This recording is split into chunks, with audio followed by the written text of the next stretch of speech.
Hello everyone and welcome to this new theme park Tycoon 2 video, and in this video I will be working on a little smaller project, and that project is a Wacky Worm, or Big Apple coaster as some of you may call it. Anyways, these coasters go by very different names. In English you can call them Wacky Worms or Big Apples. But in Italy and Spain they go by La Brocomila, I think it's called. And yeah, it's just the translation, it actually translates to a worm, I think. I'm not sure. And it is actually what I'm going to build this video. And this video was actually recorded at a point where I actually did not have that much interest in Theme Park Tycoon 2. And if I look at the recording dates, it was actually recorded right after I finished my finals. Even though my finals were decently made, I only failed one. I just didn't feel great playing Theme Park or any other game. I had just a little bit of an all-time low. Anyways, I eventually found my motivation back to actually go and make this coaster for you guys, so you can also put it in your park. Because yes, this coaster can be put in your park. It is saved as a ride ID, and that ID you can find in the comments down below. I have been trying to put it on a workshop, but at the moment of recording this voiceover, the workshop is a little bit broken in my eyes, because there hasn't been any new thing uploaded since, like, I think almost 3 weeks now, maybe even a month. So I don't know what's going on, and I can't look to Cozy, I can't look to Intamin, because I don't have these connections. So therefore I don't know what's wrong, why there isn't anything new uploaded to this, because I think the community really wants it and really needs it if they want to place down something quick. So yeah, I don't know what's going on, but anyways, you can find everything I have made down in the comments below, from my Vekoma boomerang, and from my Vekoma boomerang to my recently done, I think it was a Zamperla Rockin'Tug I made. Yes, you can just find these in the comments down below. So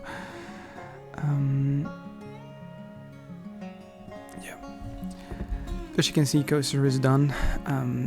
For such a small coaster, it was actually quite hard, because you need to make sure the train eventually gets the big drop down after the bunny hops and the 2 turns.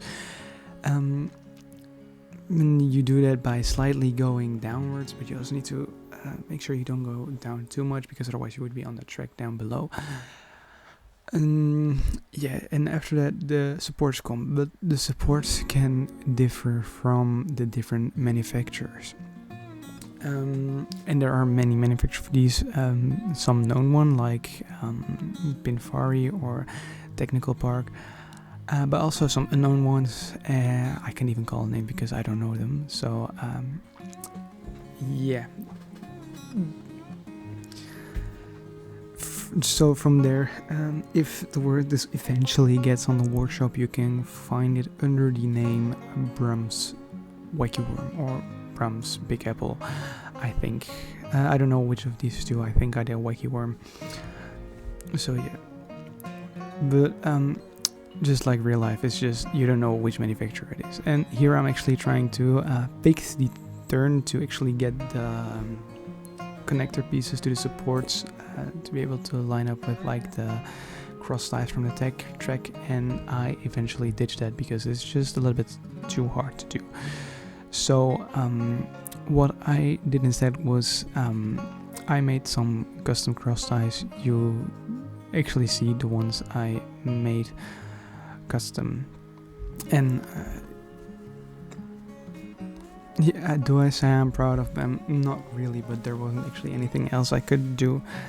And as you can also see near the end, or actually I don't need to say if you can, but anyways, this model was also really hard because I wanted to have it like as close to like the fairground version as well. And I was actually going quite well because the supports only were about 290 to 300 items. And yeah, it eventually I needed all the space in this blueprint just for supports and fencing and station work, because yes, there has been this model has a station instead of like the wild mouse that I didn't do. But yeah, wild mouse I completely leave up to you because this is just easy done, and I actually could fit it in because I still had some time left to do it, otherwise it would be a very short episode in my eyes. And yeah, I also wanted to do like those flower lights, you know, as you can see on the fairgrounds, and I made one, and it was around 50 items, and meaning if I placed down 2 of them, I already had 100, and the amount of items I could save with this ride model was 995. So in the end result, I ditched the lights and I just went with a little fence around the coaster, so you can actually basically place it down wherever you want in your park, if it's on grid height, because that's how it goes with the station. Also, just to make it as default as possible, I also used normal colors. I didn't use the advanced color game pass in any way. And I also put the operations, everything to basic. There is literally everything is at 100% default. And if you have the ride operations game pass, you can put on multiple laps, because that's just a default setting you can do. You don't need any programming. Very easy. So if you want your Wacky Worm to do multiple laps, you can do it there. But yeah, if you only have the disabled collision gamepad, you can just place it down wherever you want in your park, and yeah, maybe make a little queue for it. Here I was also looking like what the default model was without the game passes, without disabled collision gamepad, and to my eyes it was actually quite horrible. Because if you look at the one that is on the in the game itself, the game delivers, it is actually pretty horrible. It does like the turns, but the turns needs to be done with drive tires, and then the little place where the bunny hops need to be, or actually little bumps in the track need to be, it's just flat and the train barely gets through it. So I don't know what happened there.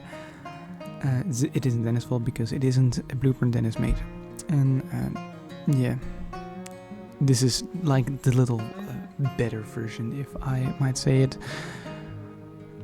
So this also took like a little bit of research to do, like usual, because a Wacky Worm isn't a Wacky Worm, or just a recreation of a thing isn't a recreation when you didn't do your research and just start doing stuff. So I actually found like a little floor plan after building this, with like where the supports need to be and how every turn is, and eventually I could use it.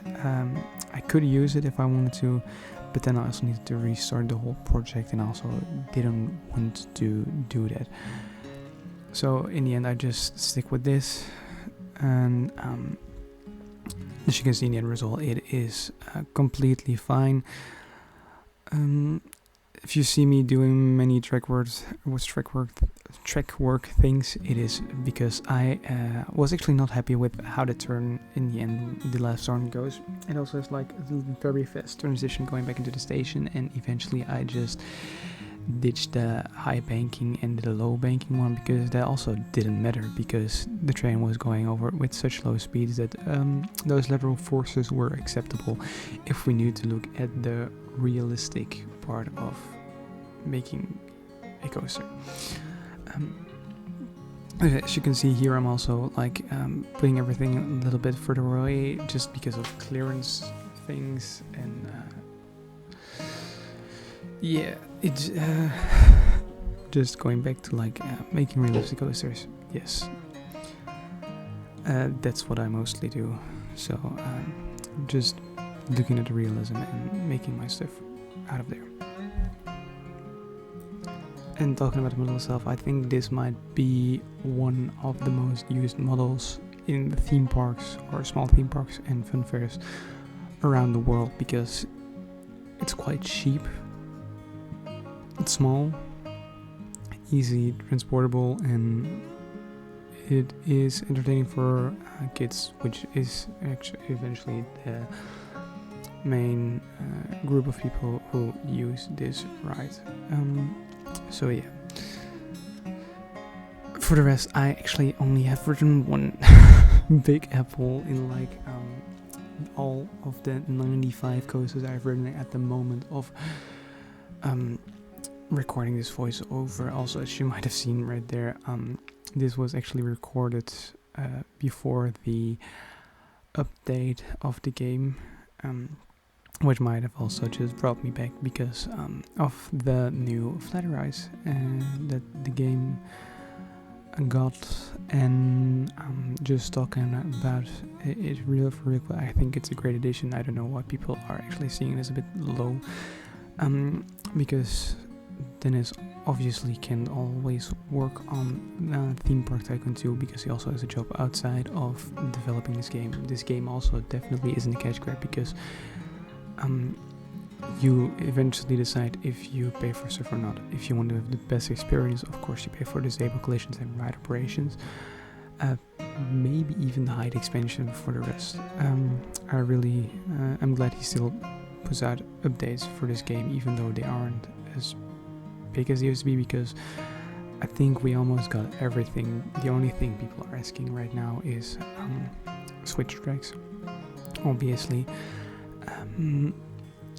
But it also takes up a lot of work, and yeah, so at least we got another track ride or a flat ride we can control ourselves and actually make some fun little games about it. And also the mini Ferris wheel is definitely also a great update. Also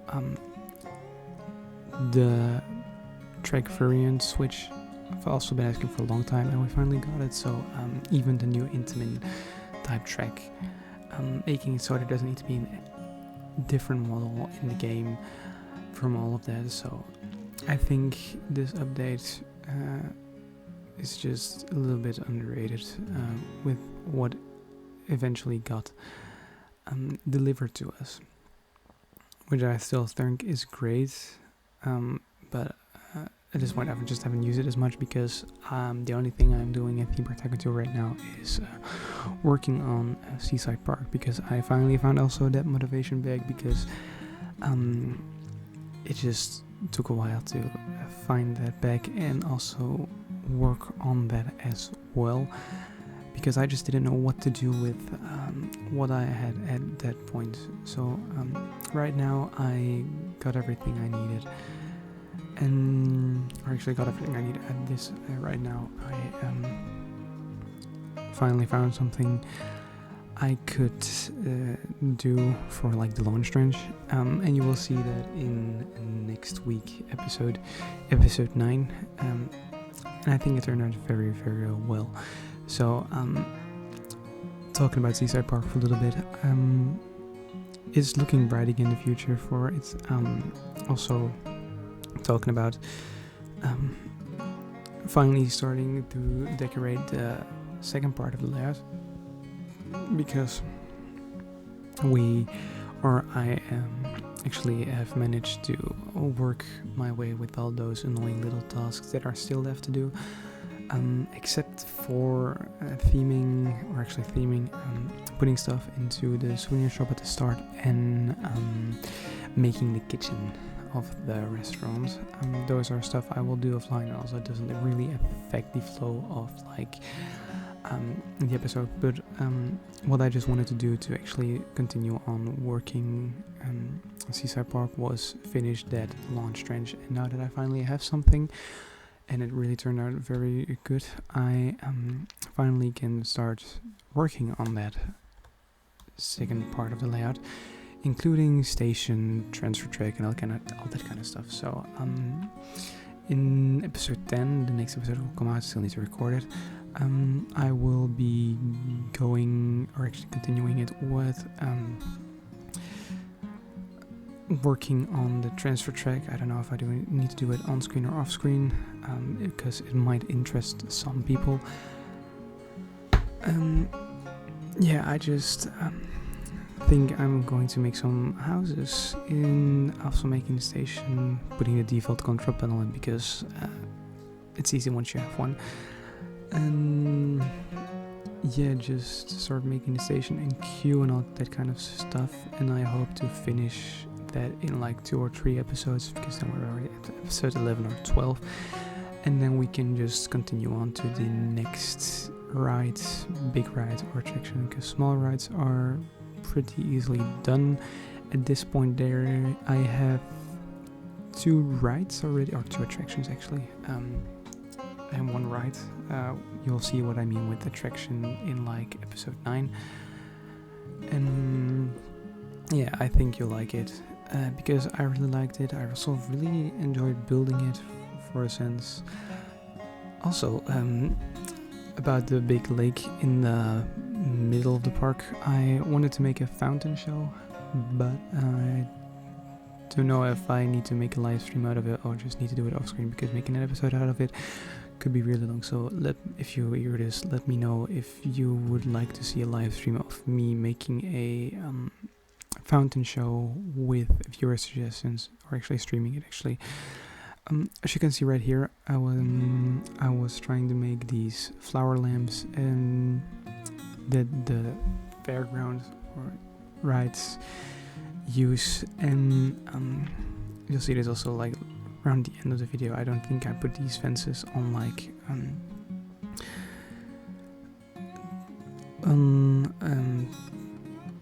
these fences on camera, so you'll see the ones in the final shot, and then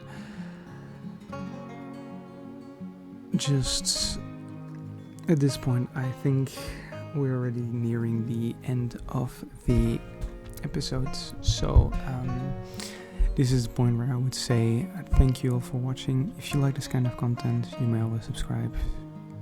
It's not obligated to do, it's just if you want it, you can do it. And without that, I'll leave you with a little cinematic of a Wacky Worm, because nobody has done it, and this channel is there to try things out. So yeah, I'll leave you guys with a little cinematic, and I'll see you guys in the next episode or video or stream later.